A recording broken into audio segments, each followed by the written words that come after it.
एक अतिशय संतापजनक आणि मोठी बातमी समोर येत आहे. स्वराज्याची राजधानी असलेल्या किल्ले रायगडाला भीषण आगीने विळखा घातलाय.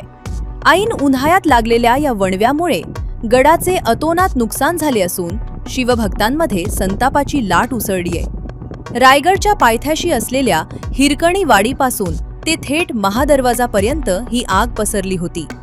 या भीषण आगीत गडावरील पाणी पुरवठा करणाऱ्या जलवाहिन्या आणि विद्युत केबल्स जळून खाक झाल्या आहेत. आश्चर्याची बाब म्हणजे या अत्यंत महत्त्वाच्या सुविधा जमिनीखाली गाडण्याऐवजी त्या उघड्यावर ठेवण्यात आल्या होत्या, ज्यामुळे हे नुकसान अधिक वाढल्याचा गंभीर आरोप आता केला जातोय.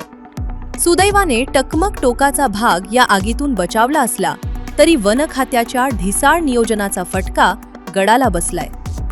वणवा लागल्यानंतर वन विभागाचे अधिकारी घटनास्थळी उशिराने पोहोचल्याने पर्यटकांनी तीव्र नाराजी व्यक्त केली आहे. रायगड प्राधिकरणाच्या या अक्षम्य निष्काळजीपणामुळे शिवप्रेमी आणि पर्यटकांनी संताप व्यक्त केला असून या संपूर्ण प्रकरणाची तातडीने उच्चस्तरीय चौकशी करण्याची मागणी आता जोर धरू लागली आहे. नेमकी ही आग लागली कशी आणि लाखो रुपयांच्या सुविधा उघड्यावर सोडून प्रशासनाने गडाची सुरक्षा वाऱ्यावर का सोडली, असे अनेक प्रश्न आता उपस्थित होत आहेत.